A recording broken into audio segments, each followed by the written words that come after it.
We're going to change direction and talk about Geoff's book, or the sort of subject matter, The British Bloke Decoded, which tries broadly to explain the behaviour of Britain's husbands, dads and brothers. Now, it's quite a light-hearted book. From banter to man flu, everything finally explained.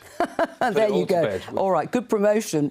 Men have obviously and arguably taken a lot of flack, rightly, in the past few years. Many people would say post#MeToo. Is this an attempt to rehabilitate the image of an average bloke? Well, I suppose what I always thought was like that blokes are a subset species of men, and most blokes don't really have a huge amount of power in their own lives. They're sort of trying to be dependable, loving people for the people in their lives. They might not be the best at remembering important dates or even the names of their nephews and nieces, you know, like. But I think that it's an occasional rubbishness coming from a good place. So what I've tried to do in this book is just try to explain some of the more baffling behaviour of men, like, you know, the fact that we don't put on sun cream when we're on holiday, you know, maybe till the third day.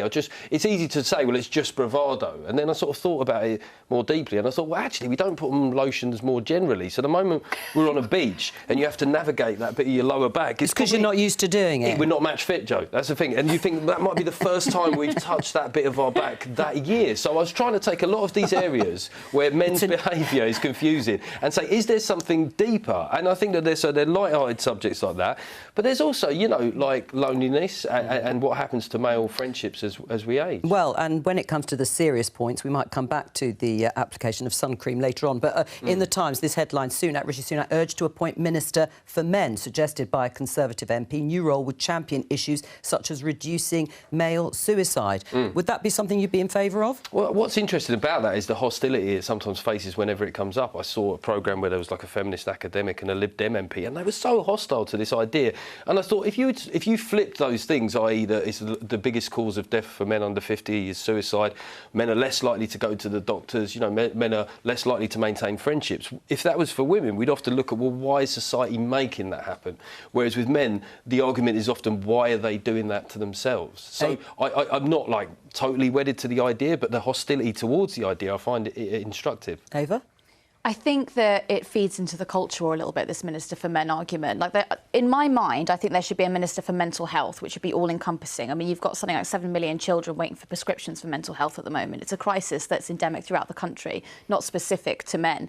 And I think, you know, a lot of ministers kind of bandy this about to sort of, I'm sorry, but make an enemy out of women, I think. Not you, and I don't think your book is. I don't Sunak... accept that. I don't think it is to make an enemy. If we looked at during COVID, men were literally more likely to die from COVID. And I don't really want to cast myself as a meninist or one of these guys from the manosphere, because that's not who I am. But I do find it interesting that sometimes the arguments tend to throw it back. But who was doing all the work during COVID? You know, a lot of the time, if you looked into people's households, it was the women who were taking on the laundry, the school care, all of that. But I'm not disputing any of that. What I'm saying that there are specific issues that men face that might warrant specific attention. I mean, literally, the biggest killer of men under 50 is suicide. That is an arresting statistic, and if that doesn't warrant specific attention, mental health is an umbrella issue. I have to say that is also because women are unsuccessful. That is a lot of feeds into that statistic. But it feels like, it just doesn't feel like you've got any space for this idea that men might have unique challenges that face them.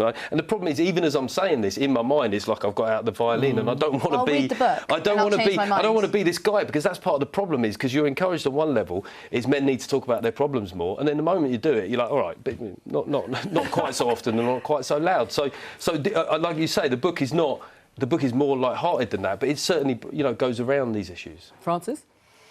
I think it's about this issue. I've got a brother, a son, nephews. Paul Novak, one of my best mates, who's leading the TUC. When you look at masculinity, it sort of feels like boys are still brought up. You're not allowed to cry. You're not allowed to talk about your feelings. You've got to put on this bravado. And I think that has to change. But I also think that we have to change the fact that women still earn 15% less than men. But no one's saying you can't do both. No, exactly. We can multitask. Exactly.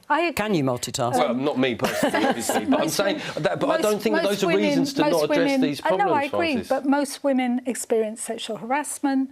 I totally accept that. I don't understand why it's happening again with this conversation where I'm talking about the specific issues that men face, and you're quoting other issues which I do not contest on any level. Here's a proposal. I'm seeming very chippy now, aren't I? I didn't expect it. Why don't you launch Bash, Blokes Against Sexual Harassment. Well, I'm totally against sexual harassment, of course I am. But do something to support women, stand by women who are facing that in the way that women stand by men. You stand by women, and I think we could. Well, it's I do think this discussion has already been interesting. I've mentioned the suicide stat several times, and we've ended up discussing other things which are completely valid, certainly in terms of my industry, and I understand why those discussions are live discussions. But the idea that we can't have both those discussions, I genuinely find that odd, Nobody said we Francis. couldn't. Is this discussion being squeezed out? Is there not enough space for this as well? Well, it slightly feels, I'd rather agree with Geoff. I'm fascinated listening to this discussion that at the first hint of men saying maybe, you know, we need a bit of attention, it's, oh, well, women have been oppressed throughout the ages, which is true. But it must be the case that if there are specific male problems or problems that only affect men, then we should try and deal with them at the same time as dealing with the specific issues that affect women. What would you task the Minister for Men was doing? Ultimately bad for men too.